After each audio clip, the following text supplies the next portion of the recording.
During the height of COVID-19, many Asian Americans were subjected to hate crimes. While the FBI reported anti-Asian hate crimes decreased 33% last year, the effects of anti-Asian hate crimes still linger, especially for small businesses and restaurant owners. To discuss more about Asian hate is Ashley Lai and Elaine Won of pop-up eatery Dumpling Haus. Good morning to you both. Thank you so much for stopping by. We appreciate your time. Good morning. Good morning. Thank you very much for coming in. How did the uprise of Asian hate impact your business and your life here in Houston?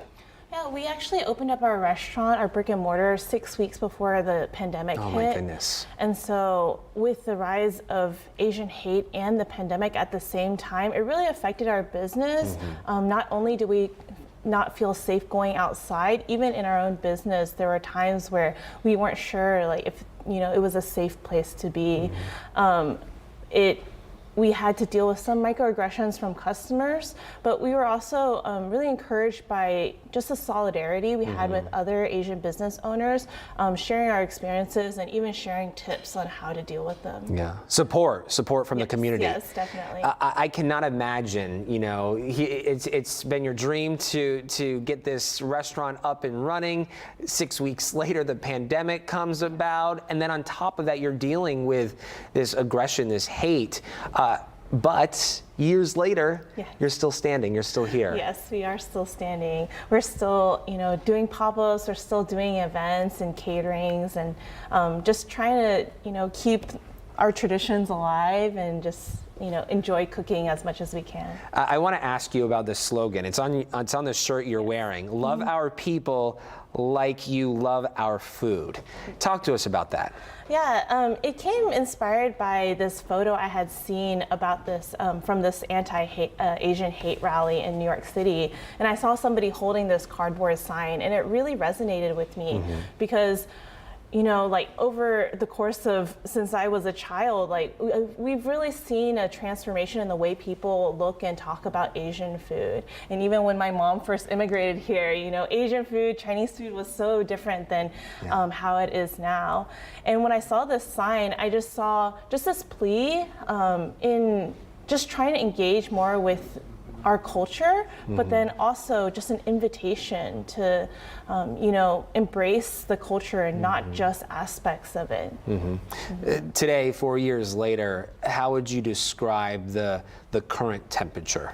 I think that we definitely feel a lot more safe. I have aging grandmother, her mom, and we definitely feel a little bit more safe going out with her, not feeling like we could be attacked at any moment. And so I think in the last 4 years, that's really changed a lot. And then, of course, it's important to have a place and a time such as AAPI Heritage Month to talk about this, to have these types of conversations.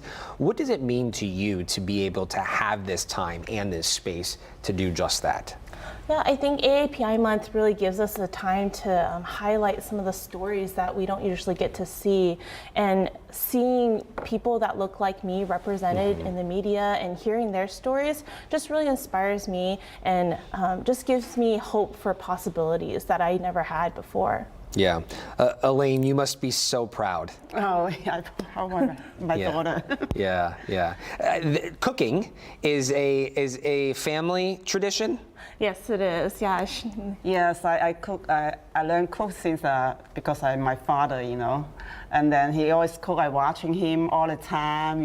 I love to eat, and that's how I learned it. And food brings people together, right? It's a great conversation starter to bring people to the table and to have more conversations like this.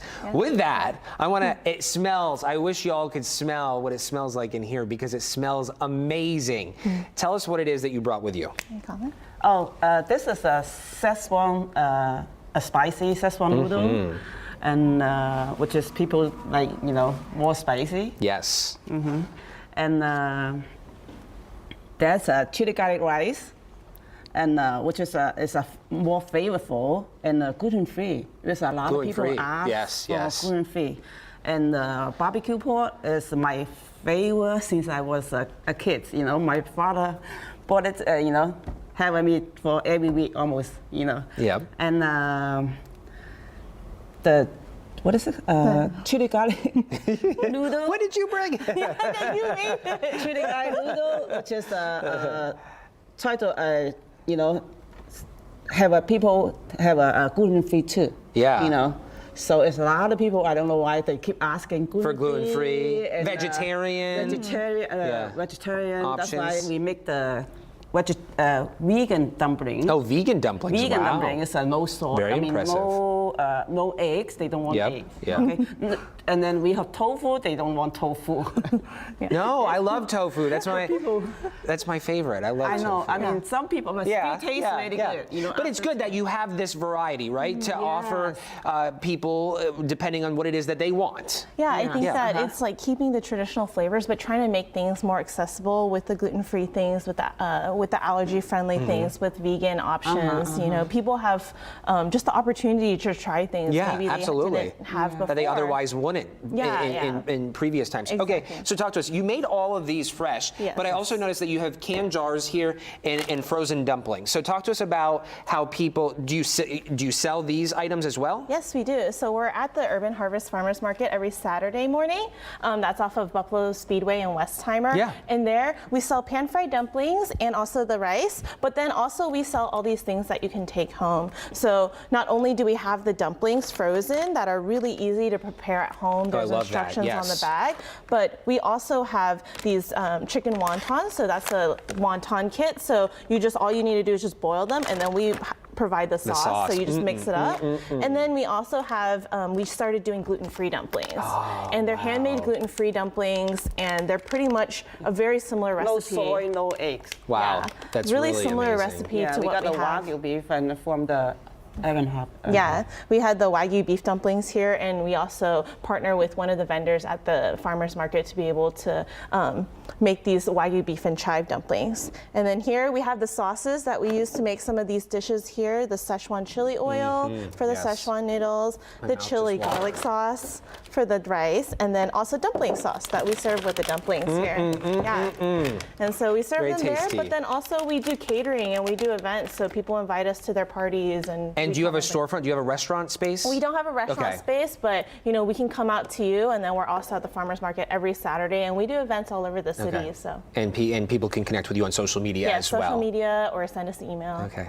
Ashley and Elaine, thank you so much for coming in this morning and having this conversation with us. We appreciate it. Thank you. Thank you.